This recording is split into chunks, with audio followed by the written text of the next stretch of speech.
रिस्वेट same कुछ भी नहीं बदलना। उसमें ये करने के बाद वमन किया था, उसमें ये सारी प्रक्रिया करने के बाद विरेचन कर। विरेचन के लिए क्या चाहिए? जैसे वमन के लिए वमन योग चाहिए था, ऐसे विरेचन के लिए विरेचन योग।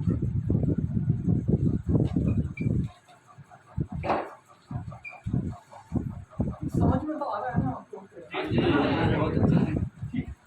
तो ये जो विरेचन योग है, इसमें उसमें जैसे मेनली मदन फल ही हम लोग यूज करते थे, वैसे उसमें हम मदन फल के अलावा नीम का काढ़ा भी दे सकते हैं, ये सब दे सकते हैं, बट प्रैक्टिकली कोई नहीं था, वही श्रेष्ठ माना जाता है।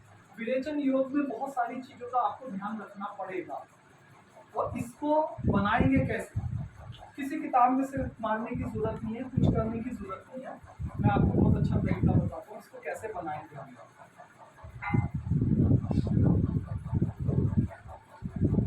श्रेष्ठ विरेचन जो है, जो मेडिसिन है, उसको बोलते हैं निशोथ।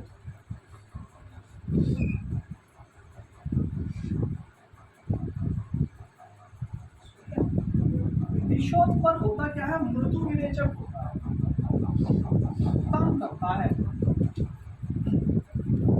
माइल्ड करता है। तो हम जब रोज थोड़ा थोड़ा किसी को विरेचन देना हो तो ये चलता है, पर इसमें पूरी तरह नहीं। वात को भी हमें खींच के नीचे निकालना है, आंखों में वात ना इकट्ठी हो जाए, वात का प्रकोप ना हो जाए विरेचन में, इसका भी ध्यान रखना होता है। तो हम 2-3 चीजों का एक कॉम्बिनेशन सेट करेंगे। वैसे निशोथ की जो है ना, त्रिवत लेह आता है, त्रिव्रत लेह, ये भी बहुत अच्छा है, इसको भी दे सकते हैं। इंद्रायण मूल से ना क्रैम्प्स पैदा होने लगते हैं, वो करते हैं, वो आप सही कह रहे हो, वो उसको करते हैं, पर हमें क्या है ना कि हम जब कर रहे होते हैं कि यहाँ पे तो पेशेंट गुरुकुल में आके तो ज़्यादा बोलेगा नहीं, पर जब प्रैक्टिकली जब हम शहरों में काम करते हैं तो पेशेंट को अगर जरा सी दिक्कत हुई तो वो लोग इतने सोफिस्टिकेटेड क्लास के हैं कि उनको अगर हल्का सा पेट में मरोड़ हो जाता है तो डॉक्टर साहब ने तो दर्द कर दिया हमारे मरीज के पेट में, इसके तो मरोड़े हो गए, इसके तो ये हो गया, वो 100 तरह की बातें करते हैं। तो हम एक ऐसा फॉर्मुलेशन यूज करते हैं कि हमारा काम भी बन जाए और पेशेंट को तकलीफ भी। ये धीरे धीरे हमने डेवलप किया। तो उसको क्या काम करेंगे? सबसे पहले उसको हम पिलाएंगे, ये सारी प्रक्रिया करने के बाद उसको देंगे 2 चम्मच एरंडी का तेल।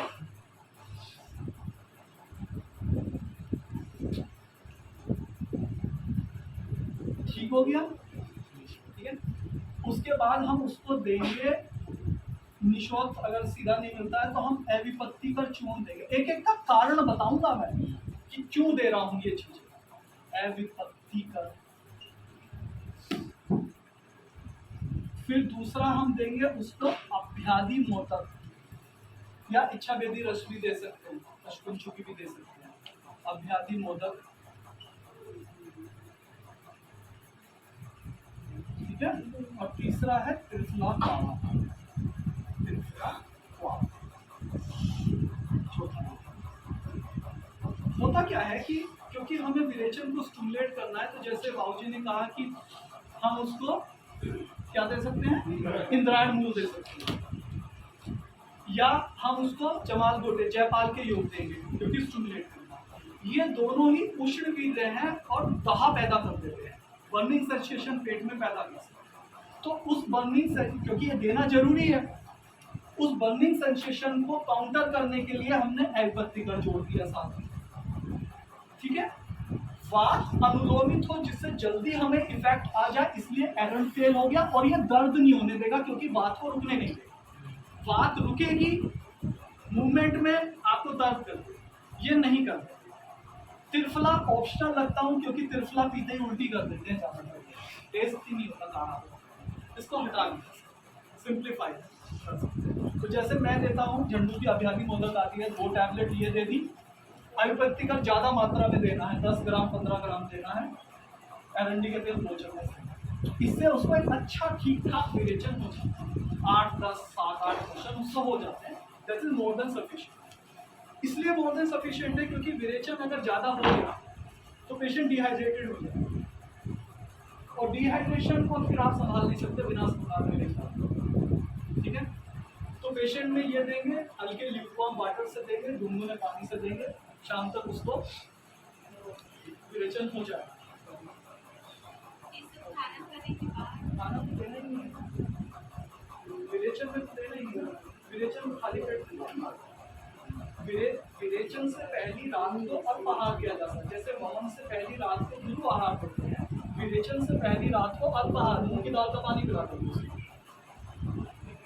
ठीक है ना। सुबह कुछ नहीं देंगे, खाली पेट क्योंकि निकाल दें तो खाने का दे देंगे। दोनों ही प्रक्रिया वमन के और विरेचन के बाद भी पेशेंट को जब प्रॉपर हो जाए 2-3 घंटे बाद आप उसको हल्का फुल्का कुछ दे सकते हैं, कुछ भी दे सकते हैं, मूंग की दाल का पानी। वो अभी टॉपिक आएगा क्योंकि वो पश्चात कर्म में आता है, तो पश्चात कर्म अभी रुका हुआ है तो उसमें आएगा। तो विरेचन सबसे सिंपल प्रोसीजर है, सबसे कम कॉम्प्लिकेटेड है, 2 और उसे घर भेज दो, कहते हैं 10 करते हैं। वमन में तो अपने पास रखना पड़ता है, विरेचन में घर भेज दीजिए। क्लियर हो गया? मोस्टली 1 घंटे में शुरू हो जाता है। ये कह नहीं सकते इसमें, क्योंकि फिर मैं टेक्निकलिटी में जा नहीं रहा था। इसमें कोस्ट का हिसाब होता है, एक होता है क्रूर कोस्ट, मध्य कोस्ट, इसके अकॉर्डिंगली हमें सेट करना है, ठीक है। अदर क्या कहते हैं, हमारा क्रूर कोस्ट ही है तो हो सकता है शाम तक जाके करें, हो सकता है वो 4 घंटे के बाद का 6 घंटे वहाँ हो ही नहीं रहा तो उसे 2 अभ्यर्थियों को पकड़ा देंगे, ऐसा बोल रहे थे। विरेचन सरल है, बहुत सिंपल है, हो जाएगा आराम से, इसमें कोई दिक्कत नहीं। ठीक हो गया। अब एक टॉपिक बचता है वमन, और इसके बाद वो क्या कहते हैं वस्ती बचता है, और इसके बाद इसका संसर्जन कर्म जो पोस्ट पंचकर्म के पास पश्चात कर्म है, और उसके बाद कुछ अलग से जो पंचकर्म की प्रक्रिया की जाती है जो जहाँ पे ज़्यादा करी जाएंगी, जैसे कि शिरोधारा आपको करनी पड़ेगी, डिस्चिल करना पड़ेगा, उसको हम कैसे करेंगे, उसका क्या नियम है, कितनी देर तक करते हैं, कौन से तेल यूज करते हैं, वो मैं आपको अभी बताऊँ, ठीक है।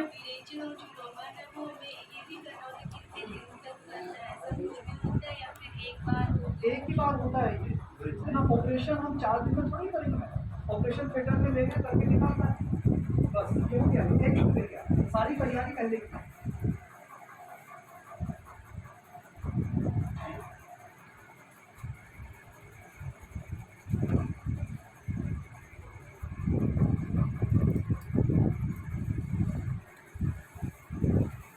अब आता है सबसे इम्पोर्टेंट, जिसपे सारा पंचकर्म लिखा हुआ, सारा आयुर्वेद लिखा हुआ, वो है वस्ती। ये वस्ती जो है, ये आयुर्वेद में पूरा आयुर्वेद एक तरफ 50%, ठीक है, 50% आयुर्वेद एक तरफ, और 50 में ये अकेला,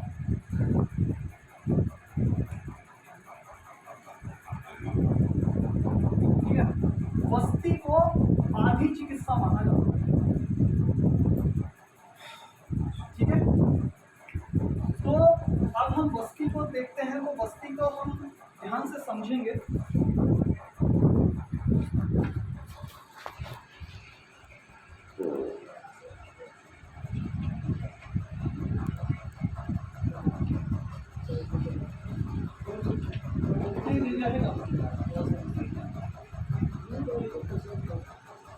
वस्ती को मैं 2 हिस्से कर देता हूँ, एक तो मैं कर देता हूँ अधोवस्ती,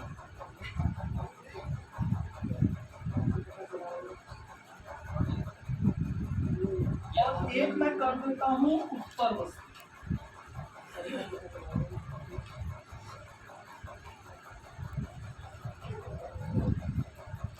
ठीक हो गया। उत्तरवस्ती स्पेशली दो जगह से हम करते हैं। पहला है मूत्रमार्ग और दूसरा है योनि मार्ग।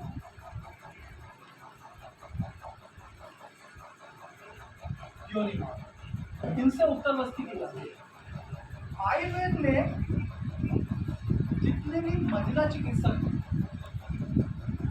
इतना ज्यादा स्कोप है, मतलब गायनेकोलॉजी का इतना एडवांसमेंट है, इनफर्टिलिटी का इतना एडवांसमेंट है, पर बहुत कम महिला चिकित्सक आयुर्वेद में करते हैं, सिर्फ एक वजह से कि उत्तरवस्ती को वो डेवलप नहीं कर पाते। सारे गर्भाशयगत दोष इससे ठीक हो डॉक्टर साहब जितने भी ट्यूबर ब्लॉकेजेस होते हैं ट्रीटमेंट ऑफ चॉइस, दिल्ली में कुछ डॉक्टर साहिबाएँ हैं वो करती हैं, पर वो बहुत एक्सपेंसिव हो गई हैं, क्योंकि वही बात होती है कि वो फिर आयुर्वेदिक चिकित्सक हैं और ये करती हैं, बट बहुत एडवांस है। मेरी अभी एक स्टूडेंट है मेरे पास आती है, उसको हमने किया है कि उसकी भी मेहनत अभी शामिल में कर दी है, धीरे धीरे इसको डेवलप करेंगे कि ये करवाई जा सके। इनफर्टिलिटी में कमाल का है, मॉडर्न मेडिसिन में एक फेलियर है, वो है गायनेकोलॉजी, और आप भी सहमत होंगे, तो बहुत ज़्यादा ट्रीटमेंट करने के लिए नहीं तो ये बहुत अच्छा मतलब श्रेष्ठ ट्रीटमेंट है अगर इसको करते हैं। बस ये ख़त्म हो जाता है क्योंकि उत्तर बस्ती का कोई प्रैक्टिकली अवेलेबिलिटी नहीं है, बहुत कम लोग करते हैं, सिलेक्टिव करते हैं, आप करना भी मत, मुख्यमाल वगैरह से कॉम्प्लिकेशंस होते हैं, क्योंकि ये जो बस्तियाँ हैं ये बस्तियाँ ऑपरेशन थिएटर में ही दी जाती हैं, ठीक है। ये नॉर्मली नहीं की जाती क्योंकि इसमें स्टरलाइजेशन का बहुत ज़्यादा ध्यान रखना पड़ता है और ये सारी चीज़ें हैं, और स्पेशलाइजर्स के इंस्ट्रूमेंट्स अलग होते हैं, तो ये आप नहीं करना, इसको हम छोड़ देते हैं। अब हम आ जाते हैं जिसमें हमें अधोबस्ती देनी है। हाँ, अब ये इम्पोर्टेंट चीज़ है, अधो जो मेन बस्ती है, बस आप किसी को बस्ती समझिए, बस यही बस्ती है। इसको हम दो पार्ट में बांटते हैं मेन। पहला अस्थापन,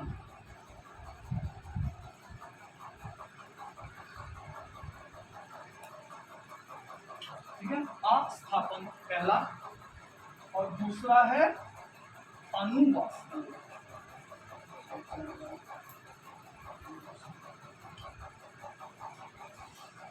इनको कैसे डिफरेंशिएट करेंगे?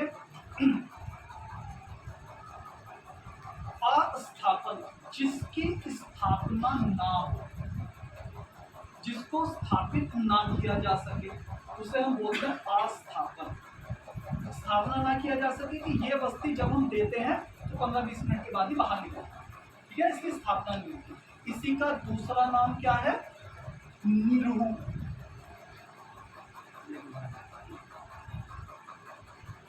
ठीक है, इसी का तीसरा नाम क्या है? शोधन। इसी का चौथा नाम क्या है? क्वाथ प्रधान बस्ती। ये एक में मैंने आपको समझा दिया जिससे आप कंफ्यूज ना हो। एक में हो गया आस्थापन भी वही है, निरूह भी वही है, शोधन भी वही है, क्वाथ प्रधान भी वही है, सब एक ही। अनुवासन, जो थोड़ी देर वास करे, थोड़ी देर रहे अपने पास, जो रुके, तो जो शरीर में जिसकी स्थापना होती है, जो रुकती है थोड़ी देर, उससे अनुवासन बस्ती कहते हैं। इसी का दूसरा नाम क्या है? स्नेह बस्ती। ठीक है ना। इसी का तीसरा नाम है, इसी कैटेगरी में वर्णन बस्तियां भी आती हैं हमारी, शोधन की बजाय वर्णन कर देती हैं, और इसी को हम आगे बोलते हैं तेल प्रधान। वर्णन के लिए ना मात्रा बस्ती, इसी का नाम मात्रा, ठीक है। अनुवासन, स्नेह, मात्रा, तेल प्रधान बस्ती, एक ही बात होती है। आस्थापन, निरूह, शोधन, क्वाथ प्रधान बस्ती, एक ही है। तो अब हमें ये समझना होगा इनका डिसीजन कैसे, ये तो बता दिया डॉक्टर साहब आपने। ये हम क्या करेंगे? ये हम डिसाइड करेंगे कि हम किसी पेशेंट में बस्ती किस उद्देश्य से कर रहे हैं।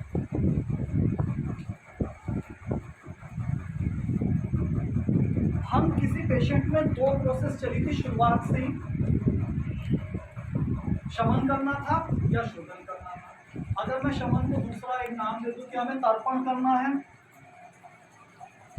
या हमें प्रंगण करना है, या हमें शमन करना है, तो उसके लिए हम देंगे अनुवासन, तेल प्रधान, ठीक है।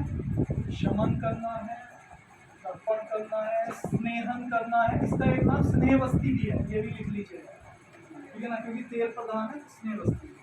तो जिस मरीज में हमें ये करना पड़े तो उसको हम अनुवासन करते हैं। अच्छा नहीं बता रहा मैं, नींद आ रही है आपको? मजा नहीं आ रहा? तो और दूसरा वस्तु है जिसमें हमें शोधन करना हो, ठीक है, उसमें हम क्या करेंगे? आस्थापन। या लेखन करना हो, लेखन की इसी ग्रुप में आती है, ठीक है ना, उसमें हम आस्थापन। एक्चुअली ये थोड़ी सी प्रॉब्लम इसलिए हो सकती है कि बेसिक्स अगर थोड़ा मतलब जो आयुर्वेदिक ग्रेजुएट्स होते हैं वो थोड़ा समझ आती है, थोड़ा टेक्निकलिटी होती है। मैं कोशिश तो बहुत कर रहा हूँ कि ज़्यादा उसमें ना हो जाऊँ, पर उसके बिना भी इतना तो मुझे करना ही पड़ेगा, इसके बिना बहुत डिफिकल्ट है। तो ये दो वस्ती क्लियर हुई, सिंपल तो है, एक में तेल ज़्यादा होता है, एक में काढ़ा ज़्यादा होता है, बस इतनी बात समझो और चक्कर नहीं करना, ठीक है ना। जो काढ़े वाली होती है उसे देते हैं 10-15 मिनट के बाद बाहर निकल जाती है। जो तेल वाली होती है वो काढ़े वाली है जो वो शरीर के शोधन के लिए यूज़ करते हैं, तेल वाली है जो शरीर के स्नेहन के लिए, शरीर के पोषण के लिए, वात के शमन के लिए, दोषों के शमन के लिए, ठीक है, ठीक है। तो इसलिए अब हम इसको जब बनाते हैं तो मैं इसका आपको सीधा फार्मूला बता देता हूँ जिससे कि आप चक्कर में ना आए।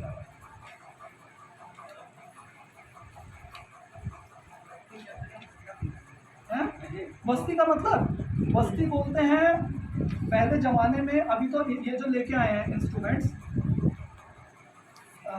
ये रेडीमेड ले आए, पहले जमाने में रेडीमेड तो होते नहीं थे, तो हम क्या करते थे,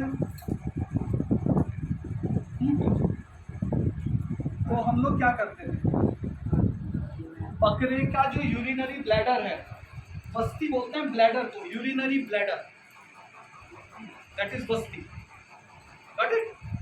तो वो यूरिनरी ब्लैडर को सुखा के, चमड़े का होता था वो, जैसे पहले मशक बनाते थे ऐसे वो ब्लैडर को लेके उसमें सोने की वो नाल लगा के उसमें दवाई भर के लैट्रिन के रास्ते रख के प्रेस करते थे जिससे अंदर बस्ती चले, गॉट इट, क्लियर। बस्ती उसको बोलते हैं, बस्ती का मतलब ब्लैडर।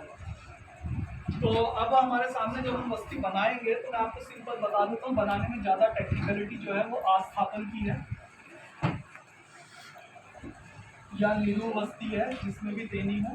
बस्तियाँ बहुत सारी होती हैं, अलग अलग बीमारी में अलग अलग बस्तियों का उपयोग करते हैं, वो अलग अलग मैंने इसमें दी हुई है बीमारियों के नाम के साथ, ठीक है, किस बीमारी में कौन सी बस्ती देनी है। तो जब हम आस्थापन या नीलू बस्ती देते हैं तो इसके लिए सबसे पहले हम क्या करेंगे, सेंधा लेंगे, सेंधा नमक, दूसरा हम इसके साथ लेंगे शहद, मधु, ठीक है, तीसरा लेंगे तेल, चौथा लेंगे सौंफ का कल, पेस्ट सौंफ का, और पांचवा लेंगे क्वाथ। इसके अलावा एक शब्द प्रक्षेप भी यूज होता है, पर प्रैक्टिकली उसका कोई रोल नहीं। ये हमारी आस्थापन बस्ती बनती है, ये अपने आप में सफिशिएंट, ठीक है। आस्थापन कितना लेंगे, नियम अलग अलग कहते हैं, पहले जमाने के लोगों के हिसाब से अलग अलग क्वांटिटी, मैंने थोड़ा ब्रीफ किया है, मैंने इसमें आपको मेंशन कर दिया है। तो बहुत जो क्लासिकल मेथड है वो भी लिखा है, बट वो आप मत दीजिएगा, जो मैं प्रैक्टिकल मेथड है मैं वो आपको बता दूँगा। इसको 10 ग्राम ले लेंगे, इसको 20 ग्राम ले लेंगे, इसको 30 ग्राम ले लेंगे, सौंफ के तल को 20 ग्राम ले लेंगे और काढ़े को आधा किलो, तो करीब 550-600 ml के आसपास हो जाएगी। ये देखो कई जगह खाली नीम से दिया जाता है, वो नेचुरोपैथी मैंने बता दी ना, वो अलग है, वो अलग चीज है। उनका पर्पस मेडिसिनल नहीं है। नेचुरोपैथी में तो कायदे में नमक के पानी से देते हैं, लवणोदक की भी देते हैं। उनका जो कॉन्सेप्ट है वो ये कहते हैं कि हम आंखें साफ करें, ठीक है। हमारा बस्ती का पर्पस आँख साफ करना नहीं, हमारा बस्ती का पर्पस वात दोष को कंट्रोल करना। आयुर्वेद में बस्ती को ऐसे बोला जाता है कि जिस तरह से पेड़ की जड़ में पानी देने से पेड़ की चोटी पे फल लगते हैं, उसी तरह से विदा मार्ग से दी गई औषधियाँ संपूर्ण शरीर के नाड़ी तंत्र को पोषित करती हैं, ऐसा उल्लेख।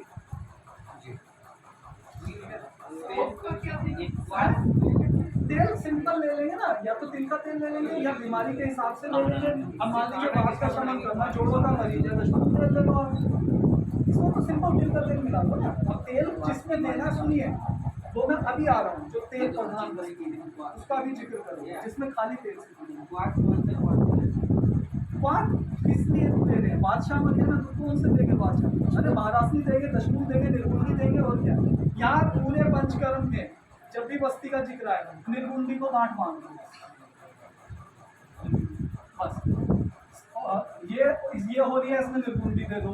आगे वो आएगी स्नेह बस्ती, अनुवासन आएगी, उसमें निर्गुंडी दे दो, भूल जाओ सब। जैसे मैं एक ही तेल यूज करता हूँ जब नॉर्मल है, पिपली आदि तेल यूज करता हूँ सारी बस्तियों में, वो कुछ जिक्र ही नहीं, कुछ नहीं।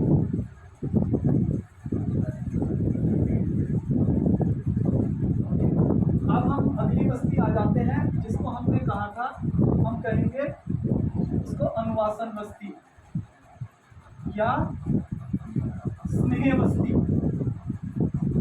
ठीक है, या तेल प्रधान बस्ती, ठीक है। अब इसमें दिक्कत क्या होती है कि जब ये बनाई गई थी तो प्रिंसिपल वही अपनाए गए थे। उसमें क्या करते थे कि वही चलेगा, सैंधव चलेगा, तेल चलेगा, ये वो। उसमें जैसे क्वाथ 500 ml था तो इसमें क्या करेंगे, तेल 500 ml कर देंगे, है ना, और क्वाथ 50 ml कर देंगे। तो वो कुछ प्रैक्टिकलिटी लगती नहीं है, क्योंकि आधा किलो एक ही बार में ना तो आदमी कंज्यूम करता है, ना उसको रोक पाएगा। आप लगाओगे और बाहर निकाल देगा, पता चला जी आपका 200 रुपये का तेल ऐसे निकल गया, 200 रुपये का भी कहाँ, 500 रुपये का, 1000 रुपये का तेल निकल गया आपका, और वो होल्ड नहीं कर पाता। तो ये समस्या आई होंगी उस समय वैद्यों के सामने। तो उन्होंने क्या किया कि इसको एक दूसरा रूप दे दिया। उन्होंने कहा क्यों ना हम कोई ऐसी बस्ती विकसित करें जिसको हम रोज दे सकें, नियम से दे सकें, कॉम्प्लिकेटेड ना हो, आराम से हो। तो उसमें हमने स्नेह को कंट्रोल कर दिया और हमने कहा कि हम ये काढ़ा वाड़ा यूज नहीं कर रहे, हम इस तेल को ही जड़ी बूटी से सिद्ध कर लेते हैं। तो काढ़े का काम हो गया और इस तेल को हम यूज कर लेंगे मेडिसिन के लिए। तो उसको हमने कम और कंट्रोल मात्रा में बना के हमने एक नाम दे दिया, क्योंकि उसकी मात्रा को कंट्रोल किया तो उसको हमने नाम दे दिया मात्रा बस्ती,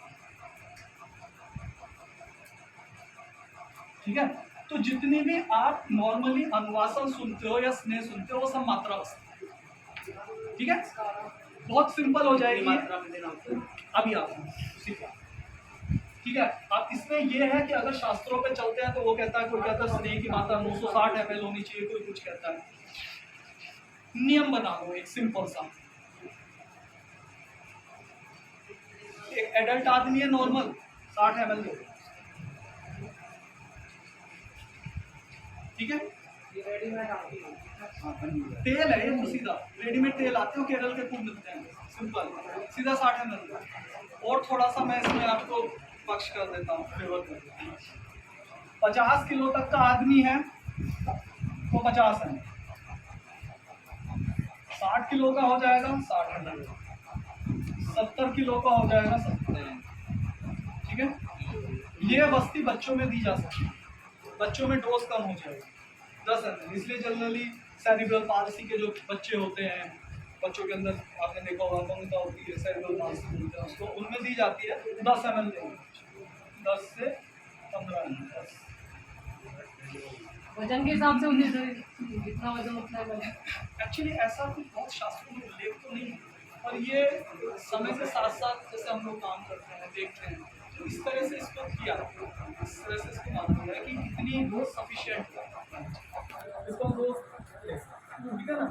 तो बस्तियाँ कैसे दी जाती हैं, बस्तियाँ देने का काम क्या होता है, उसके कई नाम हैं। जैसे योग बस्ती हम बोलते हैं, काल बस्ती बोलते हैं, कर्म बस्ती बोलते हैं। योग बस्ती कितने दी जाती है, काल कितने दी जाती है, कर्म कितने दी जाती है, वो एक टेक्निकल पहलू है। आपको हमेशा जब भी किसी में जैसे योग है तो 8 दिन दी जानी है, वो 16 दिन दी जानी है, वो 30 दिन दी जानी है, कर्म बस्ती वगैरह, बस इतने दिन का कोई लॉजिक नहीं। हमें सिंपल है, हम पेशेंट को जब हम पचकन कर रहे होते हैं तो हमें क्या डिसाइड करना पड़ता है। ज़्यादातर केसेस में आप 8 से 11 दिन की व्यवस्था रखिए। अगर टेक्निकल पहलू में जाएंगे तो फिर ये 3 महीने तक पंचकर भी चलता रहेगा उसको होगा। तो 8 से 11 दिन। एक और इम्पोर्टेंट बात बता देता हूँ, बस्तियाँ ज़्यादातर एकांतर क्रम में देते हैं। एक दिन स्नेह बस्ती, एक दिन निरू बस्ती, एक दिन स्नेह, एक दिन निरू, एक दिन स्नेह, एक दिन निरू, ठीक है। बस्ती की जब भी शुरुआत करेंगे हमेशा अनुवासन से या स्नेह बस्ती से होगी। ये शुरुआत हमेशा, पहली बस्ती हमेशा स्नेह बस्ती होगी, ठीक है। और आखिरी बस्ती भी हमेशा स्नेह हो। इसके बीच में जितनी भी बचती हैं उनमें एक दिन निरू, एक दिन स्नेह, एक दिन निरू, एक दिन स्नेह, एक दिन निरू, एक दिन स्नेह, ठीक है। बराबर होगी ये बात। इतने में काम हो जाएगा, इसकी बाकी डिटेल इसमें रखिए। अभी तो मैं यूँ हूँ ही है 2-3 घंटे, आपके जितने प्रश्न हो उसको अभी इकट्ठे कर लें। इसके अलावा एक ये करीब करीब हो गया है, इसमें कोई डाउट है? नहीं सर, फिर आप इसमें शास्त्र में 260 ml लिखा है, क्यों लिखा है? हमें इतना कम देना क्यों देना 60 ml?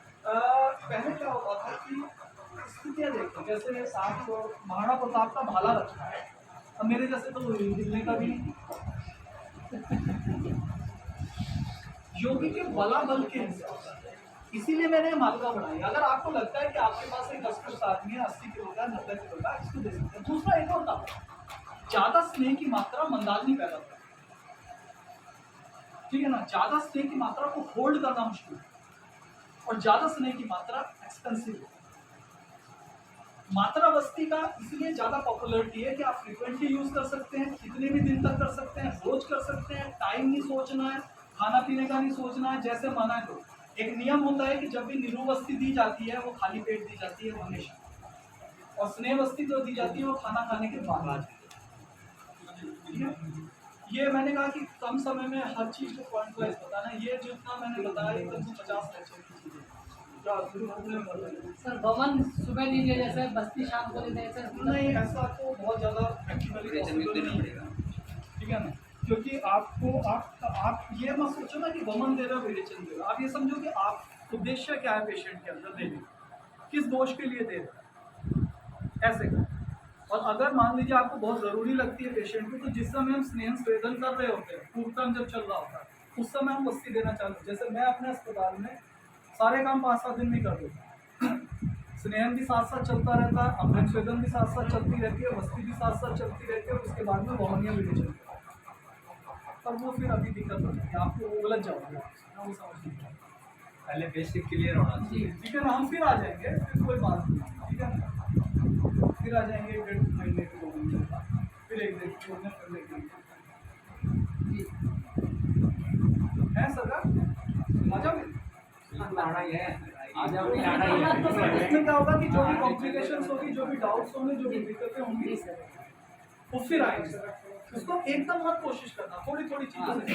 अब हम सिंपली शुरू करते हैं कि जो पॉपुलर चीज़ें हैं पंचकर्म के अंदर, जिनको किया जाता है। जैसे सबसे पहले जो सबसे ज़्यादा फेमस हिस्सा है वो है शिरोधारा। जी, और सर ठीक है, और सर ऐसा बोलते हैं। हाँ, शिरोधारा। अभी एक सेकंड जाओ, मैं हल्का सा नस्य हो जाऊँ। नस्य और अक्षर रहेगा। हाँ, अंदर ऑप्शन तो मैं खुद ही कुछ है नहीं बताने के लिए, प्रैक्टिकल डेमोन्स्ट्रेशन, पर मैं हल्का सा एक आइडिया जरूर दे देता हूँ, जिससे 5 पूरे हो जाएंगे। नस्य का एक और नाम दिया जाता है, किसी को पता है? नस्य का एक दूसरा नाम है जिसे बोलते हैं शिरो विरेचन।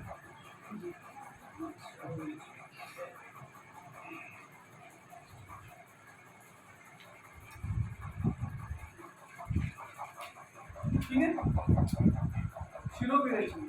नस्य भी 2 ही तरीके का है, बहुत सिंपल है, शमन कर रहे हैं या शोधन कर रहे हैं, ठीक है, ठीक है ना। इसके दूसरे नाम भी है मर्श नस्य और प्रतिमर्श नस्य। इसमें ज्यादा चक्कर में मत कुछ नहीं, उसका लॉजिक नहीं, ठीक है ना, वो फिर बहुत टेक्निकल है। शमन और शोधन रखते हैं जो हमारी समझ में आते हैं। 2 तेल आपने सुने होंगे, अणु तेल और षड्बिंदु तेल। अणु तेल जो है वो शमन करता है या स्नेहन करता है, इसको स्नेह नस्य भी बोलते हैं, बार बार में बताया, ठीक है ना। अणु तेल दे देंगे जिस मरीज में हमें स्नेहन करना है। स्नेहन किसमें करना है? ड्राई नोज है, नासा शुष्क बोलते हैं, ठीक है ना, शुष्कता है, वात का प्रकोप है, ठीक है ना, उसे हम अणु तेल दे देंगे, क्योंकि हमें स्नेह करके ठीक करना है। शोधन करने में क्या? षड्बिंदु तेल निकालना है, साइनोसाइटिस हो गई है, भरा पड़ा है कफ से सारा का सारा, फ्रंटल साइनोसाइटिस है, सूर्याव्रत हो गया है, ये सारी चीजें, उसको हम शोधन दे देंगे षड्बिंदु तेल से। कफ नहीं है, पानी जैसा टपक रहा है, एलर्जी होती है, उसमें हम प्रतिमर्श नस्य देंगे, अणु तेल वाला नस्य देंगे उसको, क्योंकि इसको हम रोज देंगे, शोधन नस्य रोज नहीं देंगे, एक दिन बाद दे सकते हैं, हफ्ते में एक बार दे सकते हैं, 2 बार, इसको हम रोज दे सकते हैं, अल्प मात्रा, ठीक है। इसमें और भी प्रयोग है, जैसे मैंने कहा कि धुएं से देते हैं, वो जड़ी बूटी से देते हैं, धूपन करके नस्य हो जाता है ना, वो धूमपान भी अलग है और ये अलग चीज़ होती है, जड़ी बूटी के उससे देते हैं इसको प्रद्युमन नश्य बोलते हैं। और का धुआं धुआं जो होता है हाँ वो धूमपान की कैटेगरी में आता है, लेकिन नो नस है इसमें बोलते हैं उसको प्रद्युमन नस। उसमें क्या होता है, जड़ी बूटी जैसे एक आदमी बेहोश हो है ना, उसे बच्चा का चून फूक देंगे, उसके मदन फल का चून फूक देंगे, उसकी नाक से चेतना आ जाएगी उसकी, ठीक है ना। वो टेक्निक्स होती है। वो फिर जब इसके लिए जब ये बेसिक हो जाएगा फिर स्पेसिफिकली सारा कुछ पता है इस आयुर्वेद में, इस फील्ड में क्या होता है इस भारत के अंदर, या वैसे भी क्या करते हैं, कितने ईमानदारी से करना है, कितने बेईमान कर रहे हैं, कितना बेवकूफ़ करना है, वो सब का मुझे पता है, उसमें कोई दिक्कत नहीं। ये अनुदेव की मात्रा कितना बजे जी? तो हाँ जी शोधन दस्ते की मात्रा ज़्यादा दिख जाती है, बस ये पंचों में फिर तो दाल में डाल सकते हैं, स्नेह दस्ते की कैटेगरी में सेम आएगा। आएगा। हाँ बिल्कुल दे सकते हैं, क्यों नहीं दे सकते। इसमें ऐसा कुछ होता है कि 3 महीने देंगे तो थोड़ा रुक जाइए, या फिर आप हाँ देखो ऐसा होता है एलर्जी के लिए कंटिन्यू जनरली क्या होता है कि जब भी हम शोधन को यूज़ करते हैं, शोधन को आप लगातार नहीं दे सकते, क्योंकि अगर आप बार बार शोधन करते चले जाओगे तो उस जगह को दूसरा तो शोधन चीज़ें हमेशा कंटिन्यूसली नहीं। जैसे मान लीजिए घर है, आप पूरे घर की खुदाई तो दिवाली पे होगी ना, साफ सफाई कुछ कर सकते हैं, ठीक है ना, ऐसे कर सकते हैं। पूरा एक घर का कबाड़ अगर साफ करना है तो वो रोज थोड़ी हर आदमी रोज बैठेगा सारा सामान बाहर निकालूंगा साफ करूंगा, वो तो संभव नहीं है। तो इसलिए रोज हम थोड़ा थोड़ा जो रोज की थोड़ी थोड़ी चीजें हैं उसको हम रोज रंग तेल से, इसलिए गांव में आपने देखा होगा, गांव के जो बुजुर्ग लोग हैं जब वो नहाते हैं सिर में तेल लगाते हैं, तो नाक में भी तेल लगाते हैं, कान में भी लगाते हैं, तो सोते लगा ठीक है ना। एक और जैसे एक जगह पे जैसे पढ़ते रहते हैं तो रहता है कि आप गाय का घी मौसम चेंज हो तो नहीं डालना, सर में वो जम ना जाए, ऐसा कुछ भी होता है क्या? हमेशा ना एक चीज का ध्यान रखना, आपको देखना है जैसे ऋतुओं के हिसाब से दोष वैरी कर,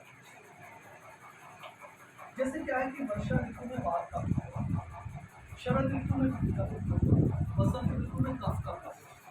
तो जब भी हम पंचकर्म का चुनाव करें तो जब तक कि हमें क्लासिकली ये ना दिख रहा हो कि इसमें मेरे वर्णन करना जरूरी है, इसके कफ का दोष शमन करना जरूरी है, तब तक उसको ना करें, और तब तो मजबूरी है। अदरवाइज अगर सामान्य आदमी में करना है तो वसंत ऋतु है, वसंत ऋतु में वमन इंडिकेट, ये जो अभी मौसम चल रहा है इसमें विरेचन इंडिकेट, वर्षा ऋतु में वात इंडिकेट, क्योंकि उस समय वो चल रहा था, या इनके शुरू होने से पहले, जैसे शरद से पहले शिशिर ऋतु में विरेचन कर देना चाहिए, तो उसका प्रकोप होगा ही नहीं, वो बीमारी आएगी।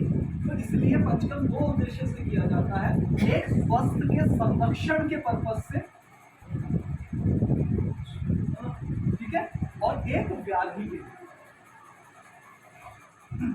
इसलिए ये जो स्वास्थ्य संरक्षण का पहलू है ये पंचकर्म में ज्यादा पॉपुलर है। लोग जाते हैं जो मतलब टूरिज्म हो गया तो हेल्थ टूरिज्म जिसको बोलते हैं, वो यही है।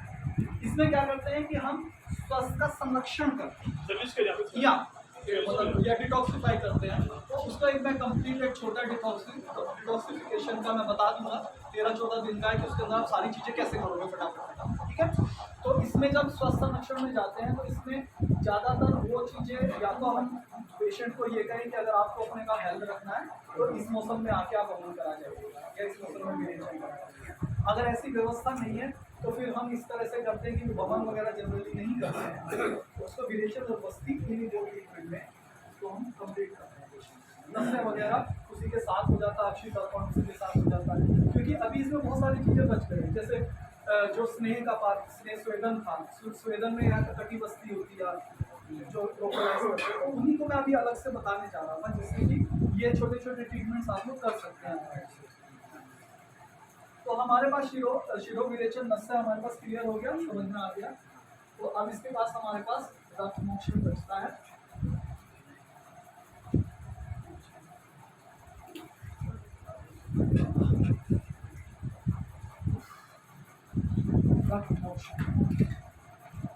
रक्त मोक्षण का मतलब होता है ब्लड लेटिंग, खून निकालना।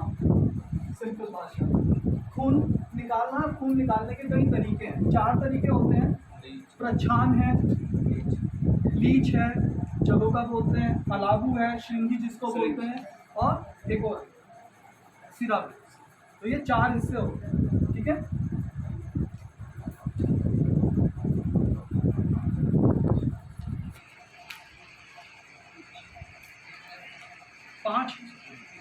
अलाबू है, ठीक है। 5 हिस्से हैं। पहला अच्छा ने अभी मैं बता देता हूँ क्या है। श्रृंगी,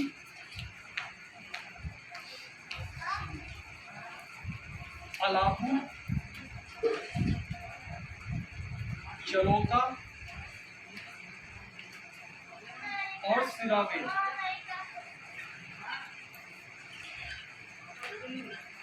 कोई भी तीक्ष्ण जैसे ब्लेड होता है, स्कैल्पल होता है, ऐसी कोई भी चीज लेके लोकलाइज एरिया पे जहां हमें जरूरत है सिरावेद है, वहां पे ऐसे ऐसे ऐसे ऐसे ऐसे ऐसे कट लगाना, इसको अच्छा है, ठीक है। छोटे छोटे छोटे, जैसे किसी को बाल नहीं आ रहे, किसी जगह एलोपेशिया हो गया, हम कट कट कट मार देंगे, जनरेट पुराना एक्जिमा हो गया, कट कट कट कट मार देंगे, प्लीज। ऐसा कह सकते हैं, यूनानी में भी ऐसे ही करते हैं। यूनानी में जानना इसमें यूनानी में कह सकते हैं, इसमें कुछ नहीं है। वैसे विद्ध कर्म अलग चीज होती है, वेधन किया जाता है उसमें, वो क्लासिकली पंचकर्म का हिस्सा नहीं, जो पंचकर्म का हिस्सा है बहुत सारी चीजें अलग अलग से जुड़ी हुई हैं, हाँ वो अलग है, पर वो इसका हिस्सा है। अग्निकर्म सेपरेट प्रोसेस है, ठीक है। तो श्रृंगी तो आपको पता है कि गाय के सींग को यूज करके खींच लेते थे, है ना, इसके करते हैं। ऐसे ही अलाबू होता है, अलाबू भी एक उसका पॉट होता है बेसिकली ना, मैं आपको एक बार समझा देता हूँ। एक फल होता है, अब इसमें जो लिखा हुआ है उसका नाम भी मुझे नहीं पता है, कुकुरबुटा लॉन्गियर एरिया करके कोई फल होता है, उसको उसका आजकल ऑप्शंस दूसरे आ गए हैं, वो कांच वाँच के वो लगाने लगे पहले वो उससे तुम्बी बोलते थे, उसको यूज करते थे। जलोका आप जानते हो, लीच इसके बारे में बात करेंगे अभी थोड़ी सी, और सिरावेद है, इसके बारे में भी हम थोड़ी सी बात करेंगे, ठीक है ना। लीच के बारे में बात करनी क्यों इम्पोर्टेंट है? कुदरत ने लीच के अंदर एक प्रॉपर्टी दी है, इसके अंदर एक केमिकल निकलता है हिरुडिन, ठीक है ना। हिरुडिन, उसकी लार जो होती है उसमें केमिकल है हिरुडिन, वो एंटी कोएगुलेंट है, ठीक है, वो खून के थक्के को जमने नहीं देता। तो ऐसी कौन सी व्याधियां हैं जहाँ उसको यूज कर सकते हैं? या एब्सोल्युटली करेक्ट, वेरिकोज वेन्स, किसी को वेरिकोज वेन्स हो गई है, ठीक है ना, डीवीटी डीप वेन थ्रोम्बोसिस हो गई है, ऐसी जगह पे नहीं करेंगे क्योंकि वो उस जगह पर पावर से करेंगे तो एंटीकोएगुलेंट खून में घुल जाएगा, खून जमेगा नहीं और फ्लो मेंटेन होगा, ठीक है ना, उससे होगा। एक विदेशों में, यूरोप में आजकल लीच बैंक्स बनाए जा रहे हैं। वो लीच बैंक्स क्या करते हैं, माइक्रो सर्जरी में उसका इस्तेमाल। कैसे? जैसे माइक्रो सर्जरी बोलते हैं, जो बहुत ही फाइन वेस्कुलेशन के लिए, बहुत पतली ब्लड कैपिलरीज के लिए, जैसे किसी की उंगली कट गई, मान लीजिए किसी की फिंगर है, ये कट गई, तो ये 2 फिंगर के हिस्सों को जब हम जोड़ते हैं तो दिक्कत क्या होती है कि एक ब्लड कैपिलरी से दूसरी ब्लड कैपिलरी जुड़ नहीं पाती। अगर वो डॉक्टर स्टिच भी करता है तो वो ये इतनी बारीक है कि यहाँ पे खून जम जाता है, कुछ दिनों के बाद ये काली पड़ जाती है, यहाँ से निकल जाती है। तो अब करना क्या लगे, विदेशियों ने क्या किया, यूरोपियन ने, कि ये सर्जरी करके यहाँ पे जलोका लगा, ठीक है। तो वो करती क्या है, जलोका के अंदर सकिंग पावर, वो सक करती है, तो जैसे ही वो सकिंग शुरू करती है तो खून का ट्रांसपोर्टेशन चालू हो जाता है। एंटीकोएगुलेंट है, जमने देती नहीं है, ट्रांसपोर्टेशन चालू हो जाता है, ये उंगली बच जाती है, जुड़ जाते हैं। हाँ, ये उंगली बच जाती है। तो इसलिए स्पेशल यूज करते हैं, और मॉडर्न एलोपैथी के डॉक्टर्स इसको यूज करते हैं यूरोप, ठीक है ना। वो गाँव में पहले लगाते थे कि सिंगी का जो पंजाब में भी एक पीजीआई वालों ने किया है, हाँ वो एक पीएसआई का हाथ कट गया था जी वो थेरेपी भी का जी जी जी, इसका बहुत अच्छा होता है। सिरावेद है, सिरावेद भी हम यूज़ कर सकते हैं, वेरिकोज वेन्स के लिए कर सकते हैं। कुछ लोगों में आपने सुना होगा हीमोग्लोबिन बहुत ज़्यादा होता है, ठीक है ना, उन लोगों में भी इसको ब्लड वेटिंग करनी पड़ती है, सिरावेद से थोड़ा ब्लड निकालते हैं, उसका इलाज ही होता है। तो एक और बहुत बार सियाटिका वगैरह के लिए भी किया जाता है, अंशूल के लिए भी किया जाता है, ऐसी चीज़ों के लिए रोगों में सर? हाँ बिल्कुल कर सकते हैं ना, जलों का बहुत अच्छा है, ये पहचान कर सकते हैं, सिराविक का फ्रेश ब्लड की सप्लाई के लिए हम इसको कर सकते हैं, इसका बहुत ही ज़्यादा अच्छा उपयोग है। तो ये आ गया, वो बाकी मेरे भी ध्यान में आ गया, तो मैं इसको बीच में उस चीज़ को कर सकते हैं। बट सियाटिका में इतना, जब हमारे पास इतनी अच्छी मेडिसिन हैं तो क्या जरूरत है, क्योंकि पेशेंट को भी तो हमें देखना है कि ये चीज़ें हर एक आदमी आसानी से कराने के लिए तैयार भी नहीं है ना।